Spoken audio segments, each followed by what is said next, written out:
Je suis Benoît Collin, judoka, 4e dan, actuellement conseiller technique fédéral pour la Ligue Hauts-de-France de judo. Je suis responsable du pôle espoir de Tourcoing.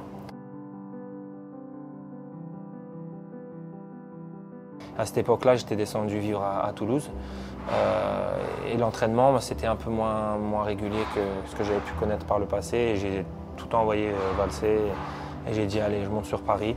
Et j'ai intégré le club de Chilly-Mazarin dans l'Essonne, là où j'ai rencontré Mathias et puis d'autres judokas. Et puis j'ai commencé à prendre la mesure de ce que c'était vraiment le haut niveau. Donc s'entraîner tous les jours, des fois en bi-quotidien, avoir un accompagnement en préparation physique. Et puis j'ai fait 1 an comme ça et la 2e année on m'a proposé de travailler avec Jérôme pour qu'il m'accompagne en préparation physique. J'ai intégré aussi cette année-là le collectif national de l'INSEP, le groupe France INSEP.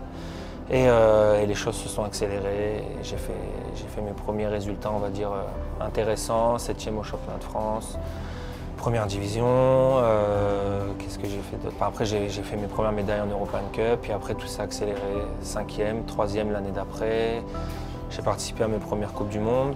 J'ai fait plusieurs médailles. Et puis, j'ai été aussi champion de France universitaire, champion d'Europe universitaire. Et puis voilà, ça m'a amené jusqu'à quelques World Cup, quelques médailles dans ces Coupes du Monde. Et j'ai pris la décision d'arrêter ma carrière en janvier 2020, janvier 2020, après les championnats de France. Et puis pour me consacrer pleinement à mon travail de conseiller technique et à mon tour maintenant de transmettre mon expérience. Voilà.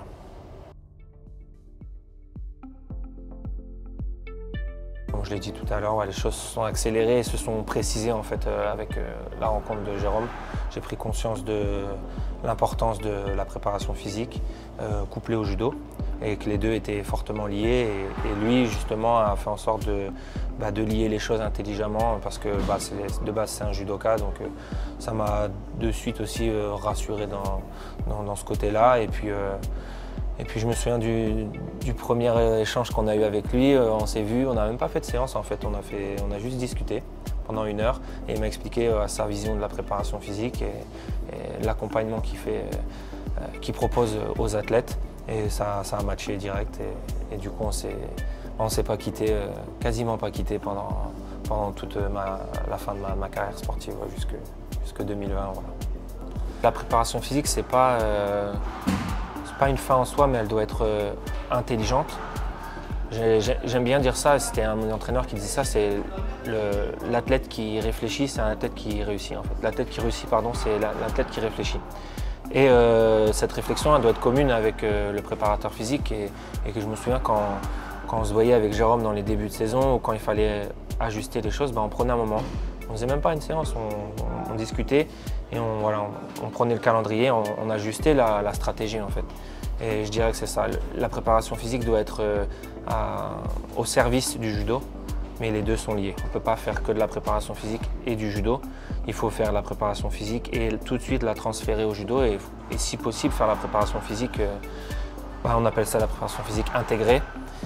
Il faut que ça soit directement pour le judo et peut-être même le greffer au judo directement. Je sais qu'on faisait beaucoup d'exercices qui ressemblaient à des exercices de judo, mais des fois ça avait l'air un peu bizarre, mais c'est ça en fait. Il faut que ça soit efficace dans le judo. C'est pas juste être en forme physiquement.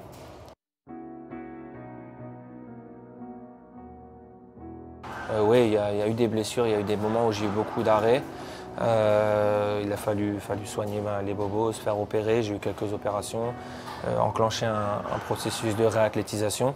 Donc c'était comme la préparation physique, mais là le but c'était vraiment de remettre l'athlète en selle pour qu'ensuite il puisse vraiment faire de la préparation physique. Voilà.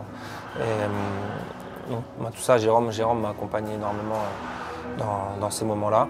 Il était très très disponible et je le remercie d'ailleurs à travers cette vidéo pour ce travail. Et puis nous, d'un côté un peu plus psychologique, on va dire qu'il y a eu des moments compliqués avec des non-sélections, des moments où j'étais pour moi légitime de prétendre à faire un grand prix, un grand chelem, une sélection sur le tournoi de Paris.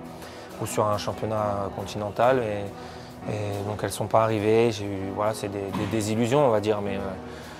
Mais ouais, c'est ces deux choses, la gestion des blessures et puis l'inconnu, parce que quand on se blesse, on ne sait pas trop comment ça va être, comment va se dessiner l'avenir. Et puis ouais, c'est le côté un peu plus sélection, les choses qu'on croyait légitimes et qui n'arrivent pas. Donc voilà.